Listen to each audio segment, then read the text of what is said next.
Kisah malaikat Israel mencabut nyawanya sendiri. Assalamualaikum, hey semua. Semoga yang subscribe selalu diberikan rezeki yang berkah, amin.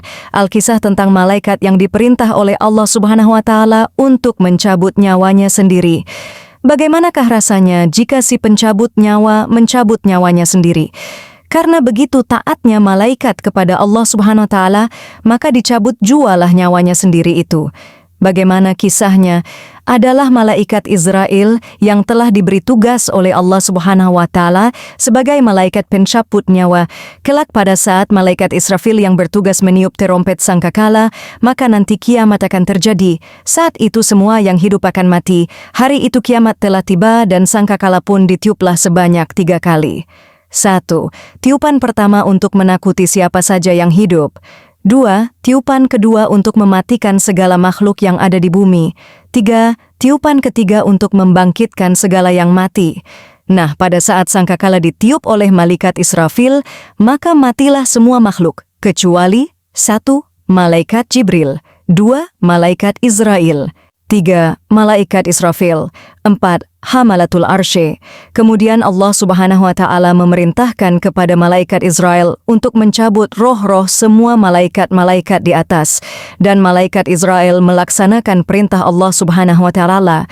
Malaikat Israel menjerit dengan keras. Setelah ketiga malaikat tadi sudah dicabut, giliran malaikat Israel. Hanya ada Allah Subhanahu wa Ta'ala dan malaikat Israel saja setelah itu. Lalu Allah Subhanahu wa Ta'ala berfirman, "Hai malakul maut, malaikat Israel, tidakkah kamu mendengar firmanku kullu nafsin za'iqatul maut? Tidakkah engkau tahu setiap yang bernyawa itu akan merasakan mati?"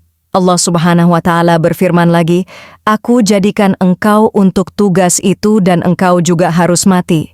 Dalam riwayat lain diceritakan bahwa ketika Allah SWT memerintahkan malaikat Israel untuk mencabut nyawanya sendiri, maka pergilah malaikat Israel ke sebuah tempat antara surga dan neraka. Di tempat itulah malaikat Israel mencabut rohnya sendiri. Saat rohnya dicabut, maka menjeritlah malaikat Israel dengan sangat keras.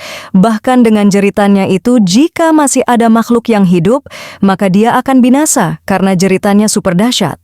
Malaikat Israel berkata, "Kalaulah aku tahu bagaimana sakitnya saat roh dicabut, maka aku sudah barang tentu akan mencabut roh orang-orang mukmin dengan cara yang paling lembut sekali." Setelah malaikat Israel mati, maka tinggal Allah Subhanahu wa Ta'ala sahaja yang maha berdiri, maha esa, maha berkuasa, maha dan maha lainnya. Manusia dibangkitkan. Setelah hanya Allah Subhanahu wa Ta'ala saja yang berkuasa, maka Allah Subhanahu wa Ta'ala kemudian menghidupkan malaikat Israfil dan Hamalatul Arsy. Allah Subhanahu wa Ta'ala memerintahkan malaikat Israfil untuk meletakkan terompet sangkakala di mulutnya, menunggu perintah yang maha kuasa selanjutnya belum ditiup. Kemudian malaikat ketiga yang dihidupkan Allah Subhanahu wa Ta'ala adalah malaikat Jibril dan yang keempat malaikat Mikail. Dan setelah malaikat Jibril dan Mikail dihidupkan, Allah SWT memerintahkan malaikat Jibril dan malaikat Mikail untuk pergi ke makam Rasulullah SAW dengan membawa perhiasan-perhiasan dari surga dengan menggendrai buruk, sejenis hewan tunggangan Rasulullah SAW pada saat Isra Miraj. Kemudian Allah SWT menghidupkan Nabi Muhammad SAW, barulah kemudian semua manusia dihidupkan. Semua manusia keluar dari dalam perut bumi dalam keadaan telanjang bulat, berjalan menuju mereka. Kemudian mereka manusia berhenti di suatu tempat selama 7 tahun dan Allah SWT membiarkan mereka. Hanya isak tangis, banjir air mata hingga sampai mulut manusia itu sendiri. Riwayat Abu Hurairah.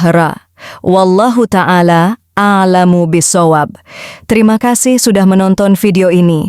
Jangan lupa like, komen, share, dan subscribe. Semoga kalian terhibur.